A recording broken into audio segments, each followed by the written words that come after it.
Tapi pemuda itu jatuh cinta kepada seorang gadis, anak bangsawan di masa tersebut yang sangat cantik, yang tidak mungkin secara zahir dia miliki.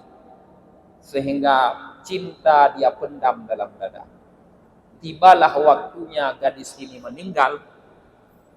Dia yang menggali kubur. Setelah kubur digali, jenazah dikebumikan, maka orang-orang yang mengantar gadis ini pulang ke rumahnya masing-masing. Anak muda tadi melakukan satu dosa yang sangat menjijikkan. Apa? Dia gali kembali kubur wanita ini, lalu jenazahnya dia angkat ke atas, kain kafannya dia buka, lalu diperkosanya jenazah ini. Karena dia merasa tidak bisa memiliki semasa hidup, maka dia harus memiliki setelah meninggal.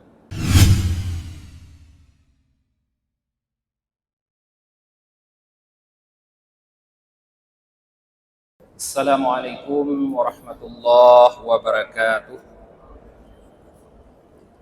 Alhamdulillahi rabbil alamin. Wa bihi nasta'inu ala umuri dunya waddin.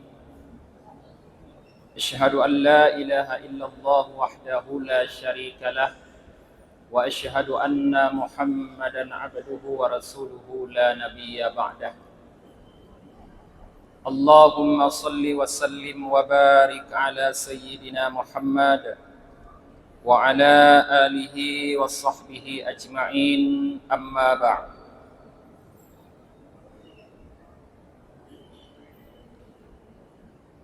Puji dan syukur marilah selalu kita haturkan kehadirat Allah Subhanahu wa taala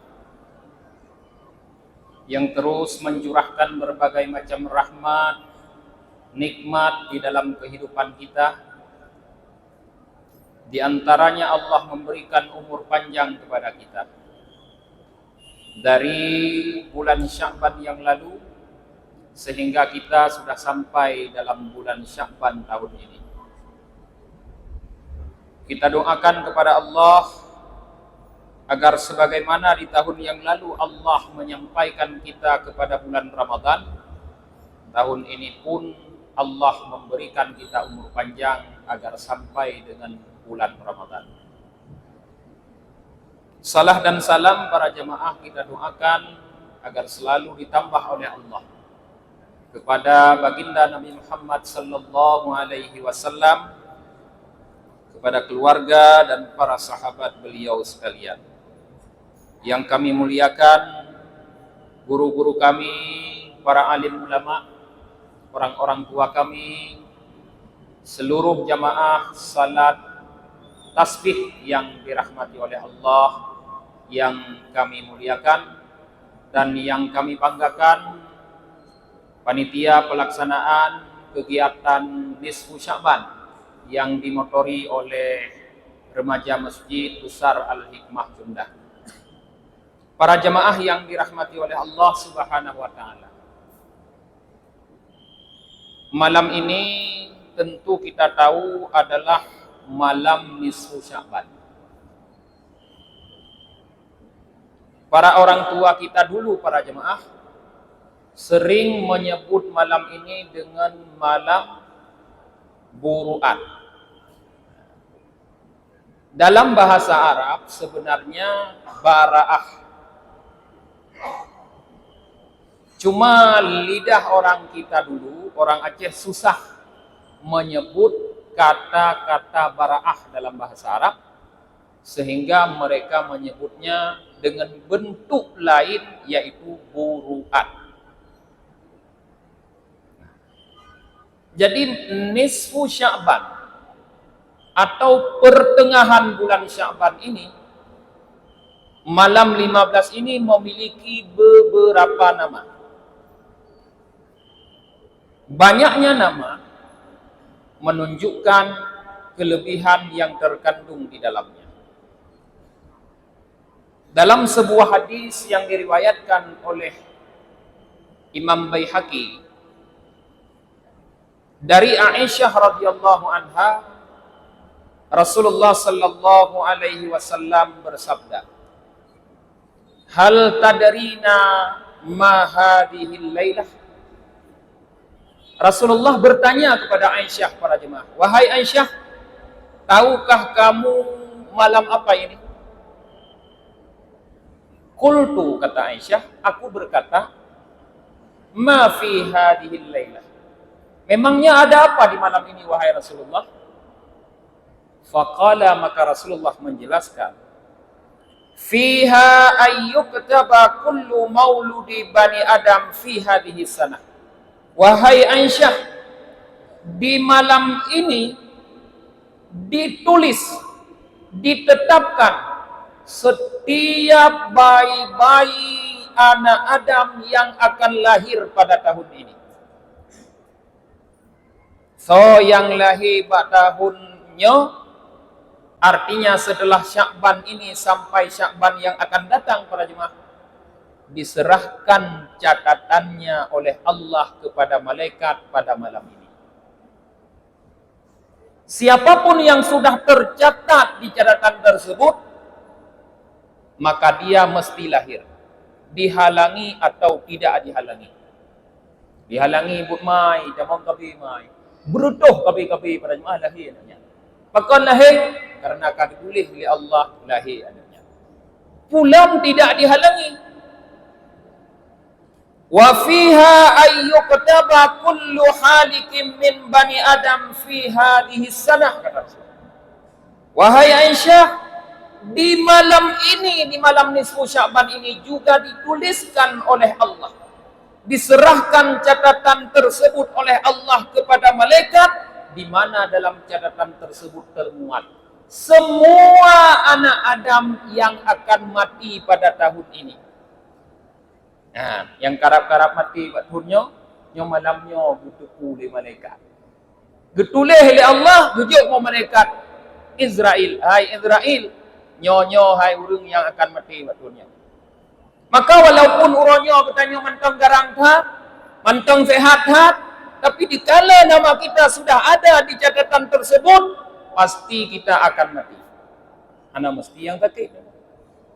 Kalau nama kita tidak ada dalam catatan tersebut, walaupun hari ini kita sedang sakit, walaupun hari ini kita sedang tidak sehat, tapi kita akan tetap berumur melewati Sya'ban yang akan datang. So yang akan mati kameri baktunnya. Boleh jadi para jemaah awai dro nilai mati dulu. Boleh jadi juga dulu awai dro. Boleh jadi. Jadi kita tidak tahu, itu rahasia Allah, siapa yang akan meninggal duluan. Tapi malaikat Israel kagetupu karena sudah diserahkan catatan oleh Allah pada malam ini. Wa fiha turfa'u a'maluhum wa fiha tanzilu arzaquhum, kata Rasulullah. Wahai Aisyah, di malam ini juga seluruh amal anak Adam diangkat oleh para malaikat ke langit. Hitun amal yang kata puput para jemaah ni katanya. Mulai leh nisfu Sya'ban, tahun yang kau ikut, sampai dengan malamnya. Sudah ada di dalam catatan malaikat. Termasuk masalah kompanya orangnya, karena dalam catatan malaikat para jemaah. Kau yang kompanya orangnya, kau yang nak kompanya, kau yang top A, kau yang top B, karena malamnya berpuik li malaikat, dilapurkan kepada Allah Subhanahu. Baik juga dilaporkan, buruk juga dilaporkan. Semua yang kita lakukan pasti dilaporkan. Sampai-sampai dalam Al-Quran dijelaskan, wa ma yalfidhu min qaulin illa ladaihi raqibun atid. Tidak ada satupun ucapan yang keluar para jemaah dari mulut kita, kecuali di sana ada malaikat yang mengawasinya, yang mencatatnya, yang bernama Raqib Atid. Satu suara yang keluar dari mulut kita dicatat oleh malaikat Raqib Atid, dibawa malam ini naik menghadap Allah Subhanahu wa taala. Yang suara yang tapi tanggai belah berasa para jemaah catat di malaikat Raqib Atid. Kenapa mereka memberikan suara? Apakah karena sudah ada balasan? Karena serangan fajar? Karena boh terutuh namanya? Karena bruh sabosa? Lalu mereka memberikan suara? Sudah tertulis. Kita tidak bisa mengelak nanti. Atau karena mereka memang sudah berijtihad, bermusyawarah, lalu beristikharah, memohon petunjuk pada Allah, lalu mereka memilih. Sudah tertulis. Apapun yang kita lakukan tertulis, dibawa naik ke langit hari ini, malam ini. Wa fiha tanzilu arzaquhum. Dan pada malam ini, kata Rasulullah, turun rizki mereka. Rizki katanya untuk fitun uke para jemaah. Malamnya berkudun li Allah ulangit dunia. Gejuk pak malaikat Mikail. Dialah yang akan membagi-bagikan rizki untuk kita. Ditna rezeki katanya, kamu tempe di sini. Han lebih para jemaah rezeki. Lagi kamu tulis di sini. Dan tidak akan berkurang para jemaah rezeki katanya yang kamu tulis di sini. Maka kita heran para jemaah, kalau ada orang yang terlalu risau dengan rizki, terlalu susah dalam mencari rizki, padahal rizki sudah ditentukan. Bukan cuma rizki itu ditentukan di saat kita berumur 4 bulan dalam kandungan ibu kita, tapi setiap tahun juga kembali ditentukan rizki kita tersebut. Han lebih, han kuring, han kurung, yang susah, yang gelisah tupakon ke rezeki. Allah sudah menjamin, wa ma min dabbatin fil ardi illa 'alallahi rizquha. Tidak ada yang melata-lata di permukaan bumi atas jaminan Allah rizkinya. Siapapun yang masih hidup pasti punya rizki. Ini malam nisfu Sya'ban yang digambarkan oleh Rasulullah kepada istri beliau Aisyah radhiyallahu anha. Maka karena malam nisfu Sya'ban ini adalah satu malam penentuan bagi kehidupan kita, satu malam penentuan bagi kematian kita. Matikah kita pada tahun ini? Hidupkah kita pada tahun ini? Baikkah amalan kita yang dipersembahkan kepada Allah? Seberapa besar rezeki kita pada tahun ini? Maka seyogianya para jemaah kita isi malam ini. Tapaso malamnya para jemaah dengan kegiatan-kegiatan yang baik. Dengan ketaatan kita kepada Allah Subhanahu wa taala. Dengan ibadah kita kepada Allah Subhanahu wa taala, agar catatan akhir yang datang menghadap Allah Subhanahu wa taala adalah ketaatan ataupun ibadah. Baik sampai para jamaah watai gebudah malaikat gepu udih catatan amal katanya. Catatan akhir yang tercatat adalah kejahatan ataupun dosa. Sangat mengkhawatirkan. Karena akhir dari sesuatu biasa lebih berpengaruh kepada yang lain para jemaah. Awai God. Tapi banake kahana God. Yang God kunilai yang akhir. Maka Rasulullah mengisi malam ini dengan ibadah. Dan kita dianjurkan mengisi malam ini dengan ibadah. Cuman pertanyaan para jemaah. Dan ini menjadi perdebatan di kalangan umat Islam. Apakah malam ini punya ibadah khusus yang telah dicontohkan oleh Rasulullah? Tidak ada riwayat hadis tentang itu. Nah, hadis yang menyatakan malamnya na ibadah khusus yang disebut oleh Rasulullah, mana? Yang sudah tertentu punan ni ibadahnya, mana? Tuman kijut le katanya tanya dia semayang sunat tasbih. Kijut le katanya tanya dia Abu Yasin le kodro. Tayunya nagayu le Rasulullah. Nagayu le Rasulullah secara konkret menyatakan bacalah Yasin 3 kali setelah salat maghrib. Salatlah tasbih setelah salat Isya. Tapi kok berani kita lakukan? para jemaah. Rasulullah hanya menyuruh kita mengisi dengan kebaikan. Lantas apakah membaca Yasin itu bukan kebaikan? Lalu apakah melakukan salat tasbih itu bukan kebaikan? Kalau itu kebaikan, di mana letak kesalahannya? Nah, salah dah baca Yasin itu ana. Nah, salah dah sembahyang tasbih ana. Sembahyang tasbih yang kita lakukan para jemaah adalah salat yang masuk dalam kategori sunat mutlak. Dia bisa dilakukan kapan saja, tidak tertentu waktunya. Asalkan tidak boleh pada 3 waktu setiap harinya, yaitu setelah salat subuh sampai matahari naik setombak. Di waktu matahari tepat tegak di atas kepala, dan setelah kita salat asar sampai ghurubis syamsi, terbenam matahari. Nyaninan haga yang baik sembahyang tasbih. Lain dunjan. Sebaiknya salat tasbih itu dilakukan setiap hari. Diurau tak bubut sembahyang tasbihnya. Diurau 3 atau semalam 3. Si minggu 3 tak bubut. Setiap minggu sekali. Setiap bulan sekali. Tidak juga setahun sekali. Seumur hidup hendaknya ada sekali. Umur dia itu benar juga. Minimal. Ya. Minimal. Artinya lebih baik di atas itu.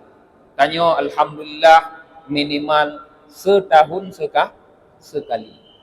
Sembahyang tasbih. Lalu sembahyang tasbih para jemaahnya adalah salat yang punya nilai yang sangat besar. Tapi sebesar-besarnya salat tasbih ini, dia tidak bisa menandingi salat sunat yang mengiringi fardu. Raya pahala sembahyang tasbih tentu. Tapi dilawan raya pahala salat sunat rawatib, qabliyah dan ba'diyah. Maka heran kita para jemaah, orang mau menunggu pelaksanaan salat tasbih tapi tidak mau salat sunat rawatib. Nyo yang irun. Dia sembahyang isya itu duduk tegaknya. Dok bupreh sembahyang tasbih. Kepikirkannya raya pahala sembahyang tasbih, padahal raya pahala sunat rawatib. Sembahyang sunat apapun yang paling besar pahalanya menurut para ulama adalah sunat rawatib. Ngempu dan banding dengan sembahyang duha, raya pahala sunat rawatib. Ngempu dan banding dengan sembahyang witir, raya pahala sunat rawatib. Ngempu dan banding dengan sembahyang tahajud, raya pahala sunat rawatib. Ngempu dan banding dengan sunat raweh, raya pahala sembahyang sunat rawatib. Maka silahkan kita lakukan tambahan sunat yang lain, tapi jangan tinggalkan sunat rawatib. Saatnya para jemaah kita melakukan salat tasbih 4 rakaat dengan 2 kali salam. Para ulama mengajarkan beberapa teknik dalam bertasbih di salat tasbih. Yang lung jelaskan tanya Pak Drone teknik ba'dong 25 go tasbih. Untuk mungkin nana je pada tempat lain teknik pelaksanaannya ba'dong 15 go tasbih. Hai meri plotu, meri plotu. Mereka akan duduk sebelum bangun ke rakaat kedua, duduk istirahat yang panjang. Disitulah mereka membaca 10 kali tasbih lagi. Bacalah mono segala Fatihah 15 go. Wate kena mudah. Ke rakaat kedua berbaca tasbih 30 go tu sehingga tetap jud dalam tabuh rakaat 75 go tasbih. Kijutkan menan pernah kamu tunggu dalam pikiran lung para jemaah. Monyomenan lung pernah ron. Long takut akan lupa. Kadang tua nungguimu, kadang tua katanya. Kenapa? Karena kita tidak biasa duduk lama istirahat. Bahkan yang hana biasa duduk istirahat katanya. Kena? Ote budak Allahu Akbar juga deh. Hana duduk istirahat. Nah, gue petre kecuk, gue tinggong lah temur. Model tinggong, kan model duduk istirahat. Yang tinggong hana tahu pada jemaah. Draw kita guys. Mungkin nak muntun gentut, gue tinggong. Hana tahu.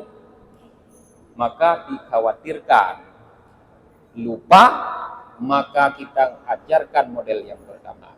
Maka nanti kalau bapak-bapak, ibu-ibu ingin melakukan, silahkan praktek walaupun dengan cara yang berbeda, tidak apa-apa.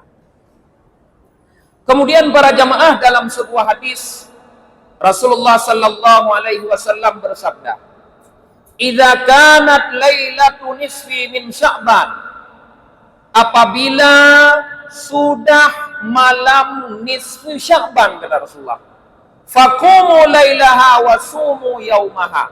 Maka bangunlah kamu di malamnya. Apa makna bangun di malamnya? Isi malam itu dengan ibadah seperti yang kita lakukan. Nyo yang nagi oleh Rasulullah. Anak gepegah memang tasbih Rasulullah. Anak gepegah yasin Rasulullah.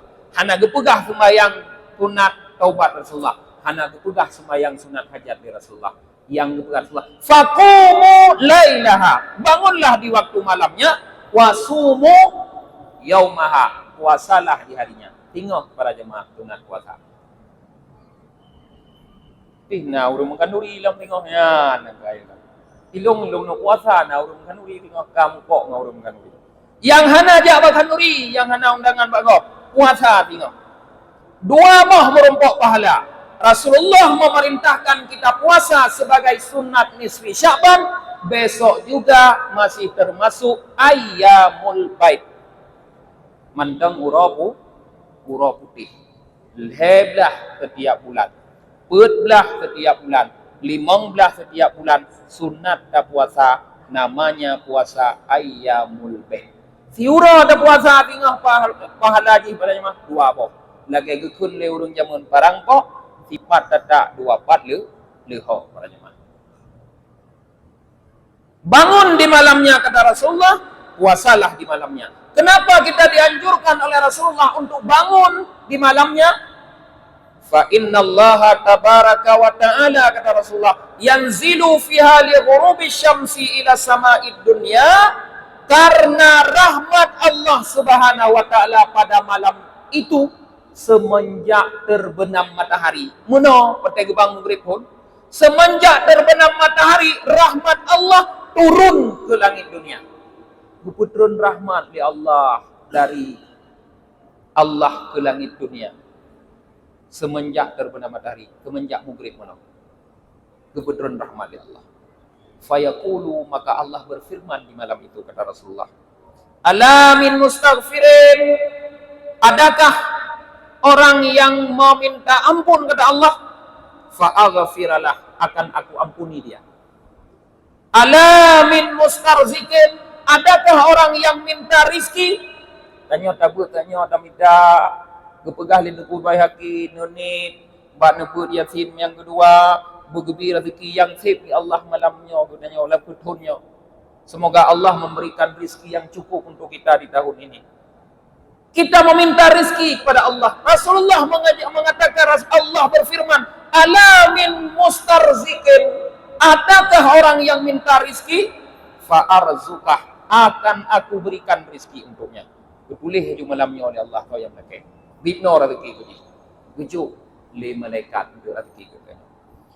Ala min mubtaliya, adakah orang-orang yang sakit? Fa'uafiyah, akan aku sembuhkan dia kata Allah. Yang sakit-sakit malamnya para jemaah melekeh pulih. Gepulih di Allah Subhanahu wa taala. Ala kadza wa kadza hatta yattali al-fajr. Terus Allah mengatakan seperti itu, adakah sampai besok terbit matahari para jemaah. Maka sungguh orang-orang yang tidak paham di mana Allah sudah membuat pengumuman untuk memohon ampun, di mana Allah sudah membuat pengumuman untuk meminta rizki pada malam ini, di mana Allah sudah buat pengumuman untuk meminta kesembuhan pada malam ini, tapi kita tidak paham sehingga lupa memohon ampun pada malam ini, sehingga lupa kita meminta rizki kepada Allah di malam ini, sehingga lupa kita meminta kesembuhan di malam ini. Maka para jemaah yang kira-kira banyak dosanya, coba revisi kehidupan kita yang lain. Coba lihat kehidupan kita mulai kita balik sampai sekarang. Banyak dosa-dosa yang telah kita lakukan kepada Allah Subhanahu wa taala. Kadang-kadang sampai pernah kita menyekutukan Allah dengan makhluknya. Pernah tak sekutukan Allah, dia katanya, kadang-kadang para jemaah, seperti itu besarnya dosa kadang pernah kita lakukan. Maka malam ini istighfar, mohon ampunlah kepada Allah Subhanahu wa taala. Malam ini perbaikilah keimanan kita kepada Allah Subhanahu wa taala. Apapun dosa makhluk, sebesar apapun dosa makhluk, Allah pasti akan mengampuninya. Tidak ada dosa, tidak ada kecuali dosa yang tidak diampuni oleh Allah. Kalau kita mau memohon ampun kepada Allah, pasti Allah ampuni. Kenapa Allah ampuni? Innallaha ghafurur rahim. Karena Allah adalah zat yang bersifat ghafur. Apa itu ghafur? Maha pengampun. Tidak sah Allah bersifat maha pengampun kalau ada satu dosa makhluknya yang tidak mau diampuni. Kedendam oleh Allah, katanya, hang tim pampun dengan dosa, hanjuk takun Allah Al-Ghafur. Maka di saat Allah menyematkan pada dirinya nama Al-Ghafur, artinya Allah mengumumkan tidak ada satupun bentuk dosa yang tidak akan diampuni oleh Allah. Maka jangan putus asa, wahai para pendosa. Datanglah menghadap Allah, mohonlah ampunan kepada Allah Subhanahu wa taala. Innallaha ghafurur rahim. Allah Maha Rahim, Maha Pengasih, Maha Penyayang Allah Subhanahu wa taala. Tidak ada hamba-hambanya yang tidak disayangi oleh Allah Subhanahu wa taala. Tinggal hamba tersebut saja. Maukah dia datang untuk mendapatkan ampunan Allah? Maukah dia datang untuk mendapatkan kasih sayang dari Allah Subhanahu wa taala? Ada orang, para jemaah, yang dosanya dia lakukan, jangankan kita sebagai makhluk biasa, Nabi pun jijik terhadap dosa tersebut. Sampai-sampai Nabi mengusir dia. Diceritakan para jemaah, dulu di masa Rasulullah sallallahu alaihi wasallam ada seorang pemuda yang bekerja sebagai penggali kubur. Kubur gigotnya kampung tukang uruk ke urung mati, tukang kujrah. Tapi pemuda itu jatuh cinta kepada seorang gadis, anak bangsawan di masa tersebut yang sangat cantik, yang tidak mungkin secara zahir dia miliki. Sehingga cinta dia pendam dalam dada. Tibalah waktunya gadis ini meninggal. Dia yang menggali kubur. Setelah kubur digali, jenazah dikebumikan, maka orang-orang yang mengantar gadis ini pulang ke rumahnya masing-masing. Anak muda tadi melakukan satu dosa yang sangat menjijikkan. Apa? Dia gali kembali kubur wanita ini, lalu jenazahnya dia angkat ke atas, kain kafannya dia buka, lalu diperkosanya jenazah ini. Karena dia merasa tidak bisa memiliki semasa hidup, maka dia harus memiliki setelah meninggal. Tapi di saat dia memperkosa jenazah itu, dengan izin Allah jenazah itu bisa bersuara, wahai pemuda, kamu telah membuat saya malu di hadapan Allah. Karena saya akan datang nanti di hadapan Allah dalam keadaan berjunub. Tidakkah kamu merasa malu kepada Allah? Lalu pemuda ini bergetar, seolah-olah tulang-tulangnya copot. Maka kembali dia menguburkan wanita itu. Lalu dia pergi pulang. Karena dia dihantui oleh rasa takut dan rasa bersalah, akhirnya dia datang menghadap Rasulullah. Terus Pak Rasulullah, anak mudanya, dia pegang Pak Rasulullah. Ya Rasulullah, lung rayuk dah dosa. Kepampun ya Allah. Katanya Rasulullah, ku dosa kepuput. Hanju ku pegah ya Rasulullah, cukup malaiku. Rayuk dah ya Rasulullah. Katanya Rasulullah, sorayuk ngan langit membumo dosa kah? Rayuk dosa lung lah ya Rasulullah. Hanju lung pegah. Sorayuk ngan aras Allah dosa kah? Rayuk dosa lung lah wahai Rasulullah. Kepampun ya Allah. Tanya Rasulullah, jika pegah kuat dosa. Lalu pemuda ini bercerita. Di saat pemuda ini bercerita bahwa dosanya adalah memperkosa jenazah, Rasulullah usir pemuda ini, pulang kamu ke sana. Mana jauh beli Rasulullah. Ipu ampun ya Allah Ta'ala. Guti Allah. Dengar king ta puyung kata Rasulullah menyanyian dosa. Dan bertanya tanya jijik dia menyanyian dosa. Kurang mati ya perkosa. Sambil berlinang air mata, pemuda ini pulang. Sampai di rumah para jemaah.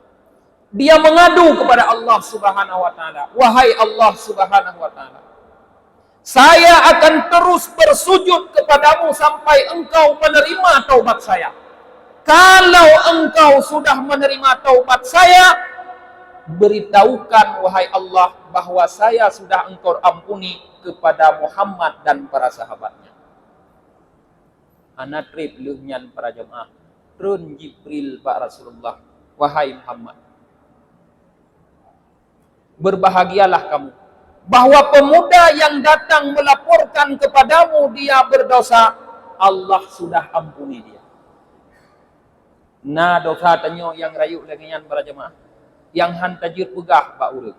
Nah, hana monyo tingkat lagian dosa diperkosa jenazah butempo ampun di Allah karena Allah melihat keikhlasan dalam hatinya memohon ampun. Ulang dosa tanyo yang cukup receh-receh.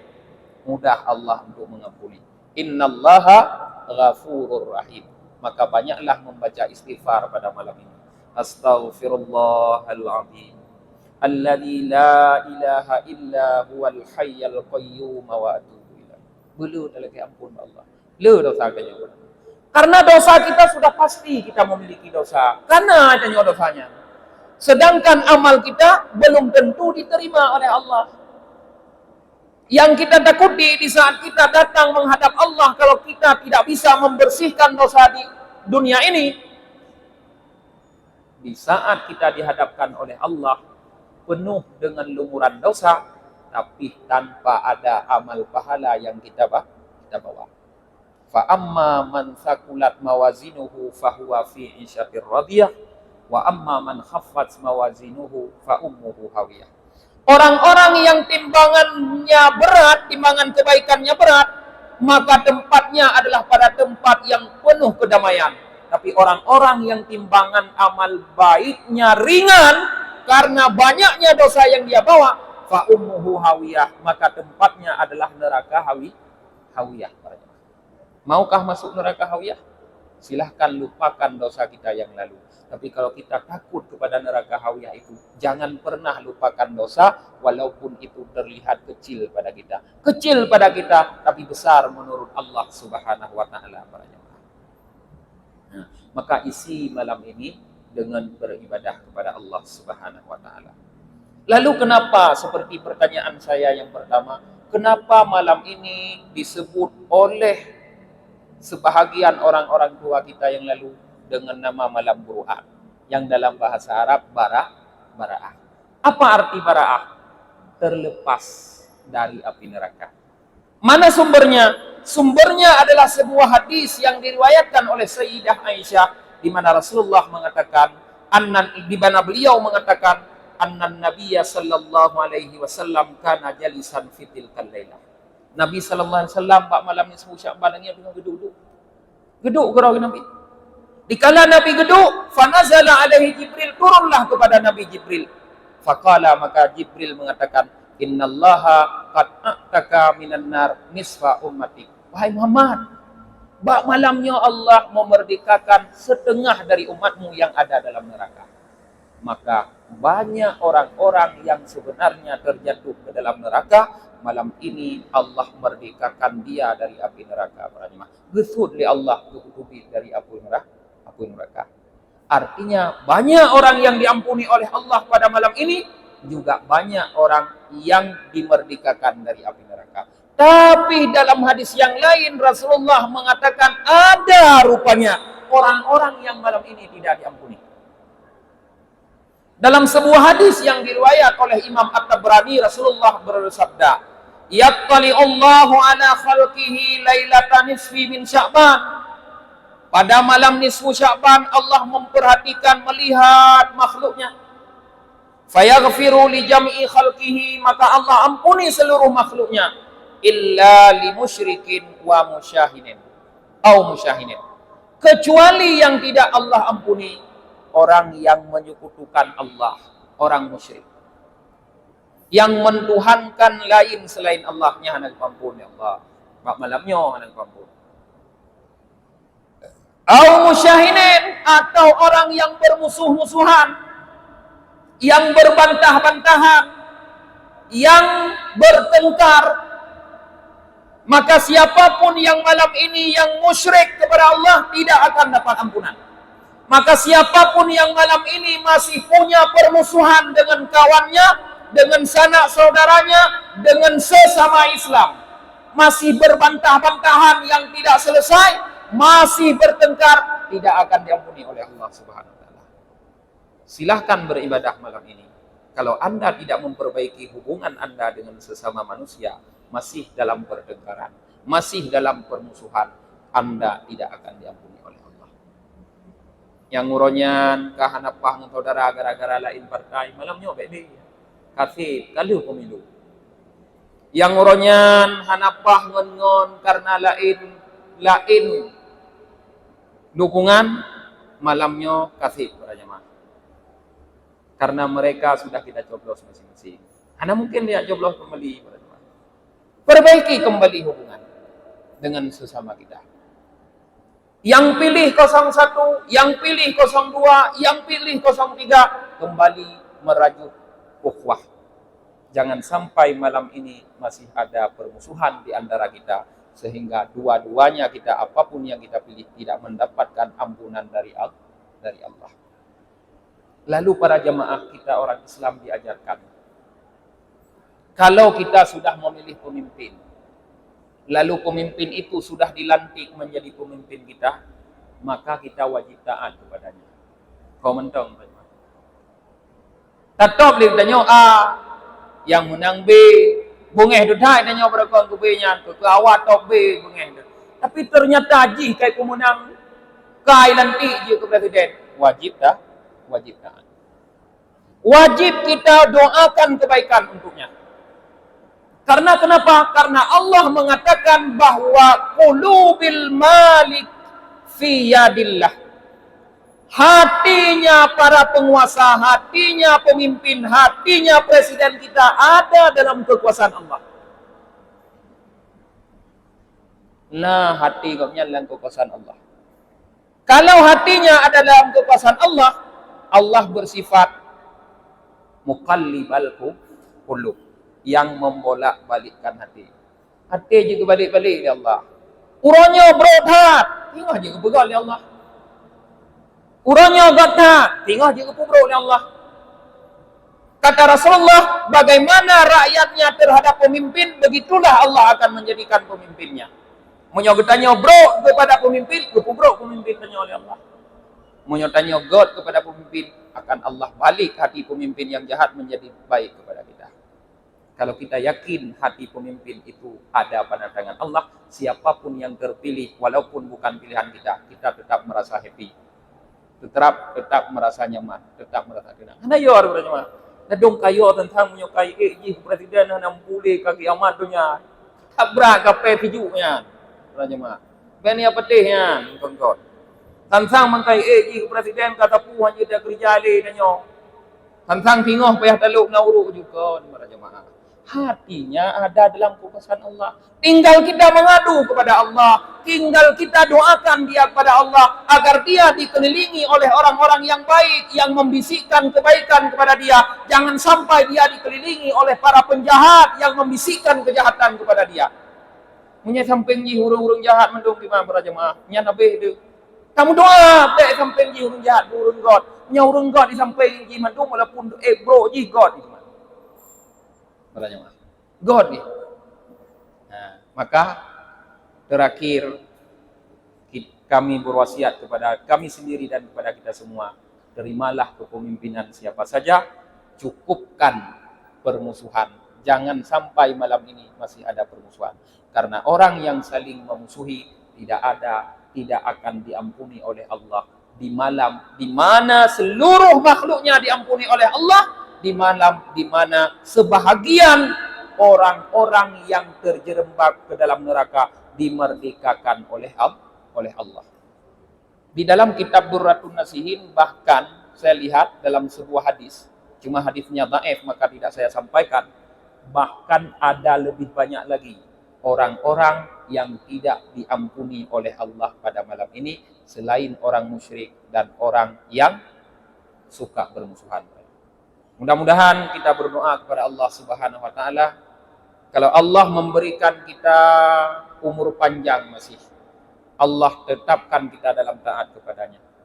Kalau pada malam ini para jemaah ada di antara kita yang sedang kesusahan, Allah mudahkan dia. Kalau malam ini para jemaah ada di antara kita yang sedang sakit, Allah sembuhkan dia. Kalau ada malam ini dalam kesempitan, Allah lapangkan dia. Kalau ada malam ini penuh dengan lumuran dosa, Allah bersihkan dosanya. Sehingga saat dia menghadap kepada Allah, dia bersih tanpa noda dosa. Inilah yang kita mohon kepada Allah malam ini. Mudah-mudahan tausiah singkat pada malam ini para jemaah menjadi bahan renungan kepada kita semua, menjadi faedah kepada kita semua, terutama kepada saya sendiri. Akhirnya saya tutup kajian ini dengan mengucapkan doa akhir majelis. Subhanakallahumma wa bihamdika wa nashhadu an la ilaha illa anta wa nastaghfiruka wa natubu ilaik. Subhana rabbika rabbil izzati amma yasifun. Wassalamun alal mursalin walhamdulillahi rabbil alamin. Assalamualaikum warahmatullahi wabarakatuh.